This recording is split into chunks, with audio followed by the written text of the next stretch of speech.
और आपको वचन क्या कह रहा है? ना तो संसार में भागो, ना संसार की वस्तुओं की ओर भागो।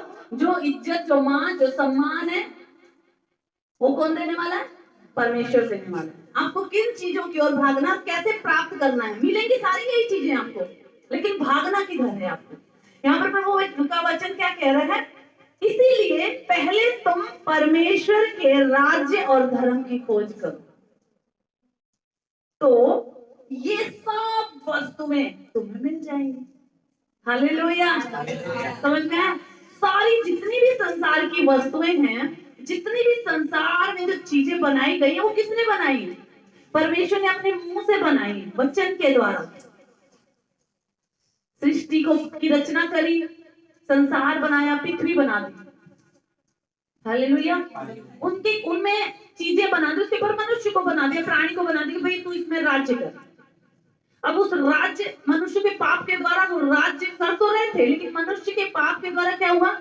वो सामान, वो चीजें किसने छीना ली? शैतान ने बहका दिया। अब छीनना तो पड़ेगा। अब सोचो कि हम बिना छीने तुम्हारी कोई छीन लेगा, तो तुम बिना ऐसे रहने दोगे? छीनना तो पड़ेगा, कैसे छीनोगे?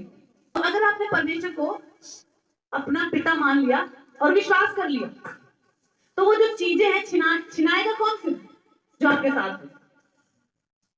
आपके साथ है। आपने संसार की चीजों की ओर ध्यान नहीं दिया, संसार की वस्तुओं के ध्यान नहीं दिया, और संसार की अभिलाषा की ओर ध्यान नहीं दिया। आप सिर्फ किसकी ओर ध्यान दे रहे हैं? अपने पिता की ओर। आपको उस पर विश्वास है कि जो मेरे साथ है वो उससे सामर्थ्य जो मेरे सामने है, जो कुछ भी नहीं है, आपको जो संसार में दिखाई दे रहा है वो उसको छोड़ दो, लेकिन जो आपके साथ खड़ा है वो सामर्थ्य है, जिसके साथ परमेश्वर है, वचन के साथ जिसके साथ परमेश्वर है, उसको कोई कमी नहीं, उसको घटी नहीं, उसका विरोधी भी कोई नहीं। विरोधी भी